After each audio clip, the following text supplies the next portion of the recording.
नमस्कार। मैं सुनील कुमार आपका स्वागत करता हूं आपके अपने चैनल क्या ऐसा होता है में। दोस्तों, आप में से ज्यादातर लोग ऐसे होंगे जो सपना जरूर देखते हैं और सपना देखने के बाद आपके मन में विचार आता होगा इस सपने का मतलब क्या है। कुछ तो मतलब होगा। हम भी सपना देखते थे। काफी बार हमारे साथ ऐसा होता था कि सपने में हम भाग रहे हैं, सपने में भाग रहे हो। भागने के बाद जब हम सुबह जागते थे तो ऐसा लगता था जैसे कुछ मेहनत करके आए हैं, भाग के आए, शरीर एकदम थका थका सा लगता था। मतलब सपने भी हमें कुछ बताने की कोशिश करते हैं कि आपके जीवन में हो सकता है कुछ परेशानी आने वाली है या फिर आपको बहुत अच्छी खुशी मिलने वाली है। सपनों से पता चल जाता है। बहुत से लोग सपने में मंदिर देखते हैं, पाठ पूजा कर रहे हैं, मतलब भगवान की भक्ति उन्हें मिल रही है, भगवान की शक्ति उन्हें मिल रही है। काफी लोग ऐसे होते हैं सपने में, जैसे आपने काफी बार जगह जगह देखा होगा, ये तो हर जगह की मान्यता है। सपने में अगर किसी इंसान को मरा हुआ देखते हैं तो माना जाता है कि उस इंसान की उम्र बढ़ गई। तो काफी बार समय के अनुसार भी निर्भर करता है कि हमने वो सपना कब देखा था। अगर ब्रह्म मुहूर्त के आसपास, सुबह 4 बजे के आसपास सपना देखा है हमने, तो वो कहीं ना कहीं सच साबित हो जाता है। या फिर रात में देखा है तो सपने का उल्टा होता है, ऐसे हम लोग सोचते हैं, ये मान्यता है हमारी। ठीक है दोस्तों, आज मैं अपनी वीडियो के माध्यम से आपको बता रहा हूं, काफी लोग ऐसे होते हैं जिनके सपने में सांप आते हैं। अक्सर सपने में इनको सांप ऐसा प्रतीत होता है कि बार बार सांप आके इनको डरा रहा है, ये बहुत डरे हुए हो। काफी लोग तो ऐसे होते हैं जो बहुत सारे सपने देखते हैं, यहां से भी सांप निकल रहा है, वहां से भी सांप निकल रहा है, या फिर कुछ ऐसी जगह फंस गए हैं जहां पे सांप है। काफी लोग ऐसे भी होंगे जिन्हें ऐसा लगता है बहुत लंबा सांप मैंने देखा जो मेरा पीछा कर रहा था। मतलब सपने के माध्यम से आपको कुछ ना कुछ ऐसा एक प्रेडिक्शन लग जाता है कि शायद मेरे साथ ऐसा होने वाला है।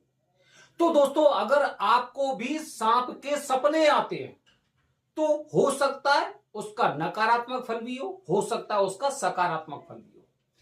अगर नकारात्मक फल है, आपको ऐसा प्रतीत हो रहा है कि कंटिन्यू मेरे जीवन में सांप के सपने आ रहे हैं और कुछ भी अच्छा नहीं हो रहा, तो जरूर कुछ ना कुछ घटित होने वाला है। या फिर सांप से आपका कुछ ऐसा संबंध है जो पीढ़ियों से चलता आ रहा हो। अक्सर माना जाता है सपने में जब हम सांप देखते हैं तो हम ये अनुमान लगाते हैं कि हमें भगवान शिव जी के मंदिर जाना चाहिए, उन पर दूध चढ़ाना चाहिए। या फिर काफी बार हम सपने में सांप की तुलना अपने पूर्वजों से कर देते हैं कि आज सपने में देवता दिखाई दिए थे। तो दोस्तों, अगर आपको इस तरह के कुछ सपने बार बार आ रहे हो फिर भी आपके साथ कुछ भी अच्छा नहीं हो रहा है, तो हो सकता है आपको कोई एक अनुमान लगाने की बोला जा रहा है, एक पूर्वानुमान लगाने की बोला जा रहा है कि आने वाले दिनों में आपके साथ कुछ भी घटित हो सकता है।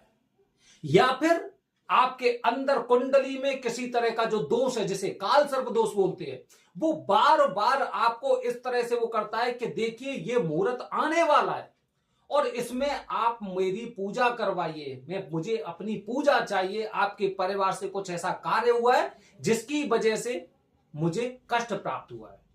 अब अगर कुंडली की वजह से, मतलब राहु केतु आपके जागृत है, उसकी वजह से अगर आपको सपने आ रहे हैं तो निश्चित रूप से आप मान के चलिए, जिस इंसान को सपने में सांप दिखाई देते हैं या फिर अक्सर इनका सांप से मुकाबला होता है, तो इन्हें 2 बातें विशेष रूप से ध्यान रखनी चाहिए।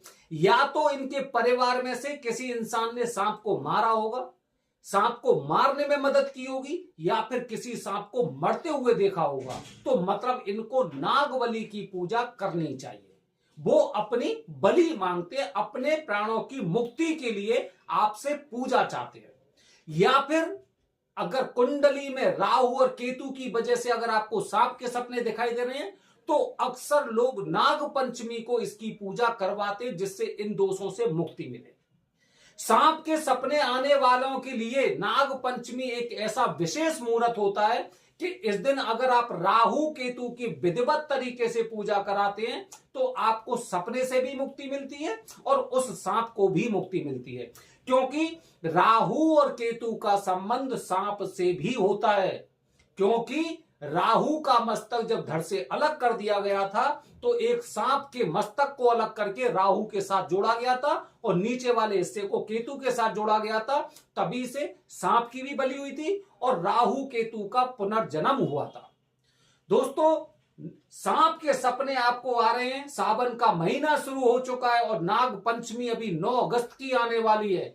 अपने समय को बर्बाद मत करिए, क्योंकि कुछ चीजें जब इतने दिनों में आपको सफलता का उसका परिणाम नहीं मिला है, कुछ ऐसे सूचक नहीं मिले हैं, तो निश्चित रूप से आपको ये कुछ एक आवाहन कर रहे हैं कि नाग पंचमी आने वाली है या सावन का महीना आने वाला है। इस दिन आप मेरी मुक्ति के लिए, मुझे संतुष्टि प्रदान करने के लिए इस पूजा को करिए। तो नाग पंचमी 9 तारीख की है। भविष्य में अगर आप नाग के या सांपों के सपनों से मुक्ति पाना चाहते हैं, और चलो ठीक है मुक्ति भी नहीं, कोई बात नहीं है, लेकिन नाग पंचमी को अगर आप राहु केतु की पूजा करते हैं तो निश्चित रूप से सांप आपके जीवन में कभी भी बाधा नहीं हो सकते। और आप ये देखेंगे कि जैसे ही आप नाग पंचमी वाले दिन काल सर्प दोष की या राहु केतु की शांति करवाते हैं, जब भी आपको सांप का सपना दिखाई देगा उसके बाद आपको गति दिखाई देगी, प्रगति दिखाई देगी, आपको तरक्की दिखाई देगी, आपका ग्राफ एकदम बढ़ता हुआ दिखाई देगा।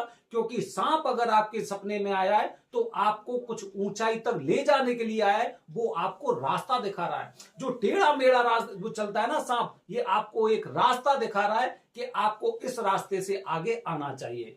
सबसे पहले उसका आशीर्वाद लेने के लिए, उसके प्राणों की मुक्ति के लिए आपको काल सर्प दोष की पूजा नाग पंचमी को करवानी चाहिए। वैसे माना जाता है, लोग, बहुत से लोगों को जब सांप के सपने दिखाई देते हैं तो आसपास के लोग बताते हैं कि इन्हें दूध पिलाइए। भूल कर भी ये गलती मत करना, किसी भी सांप को दूध नहीं पिलाना चाहिए। अगर आप सांप को दूध पिलाते हैं तो निश्चित रूप से आप ये मान के चलिए कि अगर सांप के अंदर कोई भी जख्म हुआ तो 15 दिन में उसकी मृत्यु हो जाएगी, और मृत्यु के दोष किस पर होगा? आप पर होगा। भूल कर भी सांप को कभी दूध नहीं पिलाना चाहिए, क्योंकि सांप एक मांसाहारी जीव है, वो शाकाहारी नहीं है जिससे वो दूध पिएगा। सांप को दूध पिला रहे मतलब ये कि आप सांप को मारने में मदद कर रहे हैं। और अगर ऐसा होता है, अगर 15 दिन में 20 दिन में अगर उसकी मृत्यु हो जाती है तो ये दोष आप पर लगने वाला है। हाँ, इसके लिए आप एक काम कर सकते हैं, अगर कोई सांप ऐसा है किसी के पिंजरे में कैद कर रखा है, किसी कैद में कर रखा है, तो उसे जंगल में ले जाकर आप उसे छोड़ सकते हैं, लेकिन कुछ भी गलत कार्य मत करिए। और पूजा नाग पंचमी को, अगर बार बार सपने आ रहे हैं तो नाग पंचमी को जो पूजा का फल आपको प्राप्त होगा वो किसी अन्य दिन में प्राप्त नहीं होगा। नाग की पूजा नाग पंचमी को बताई गई है, और नाग पंचमी को काल सर्प दोष की पूजा करने से राहु केतु शांत होते हैं, और जितने 9 तरह के नाग होते हैं, जिनसे 12 तरह के काल सर्प दोष के बनते हैं, वो भी इनसे मुक्ति पाते हैं, उनको खुशी प्राप्त होती है, और आपको कभी भी अपने जीवन में वो परेशानी नहीं कर सकते। बने रहिए हमारे चैनल के साथ दोस्तों। आने वाली वीडियो में बता रहा हूं प्राइवेट काल सर्प दोष पूजा, जब आपके परिवार के लोग यहां पे मौजूद नहीं है तो किस तरह कर सकते हैं। हर हर महादेव, हरिओम।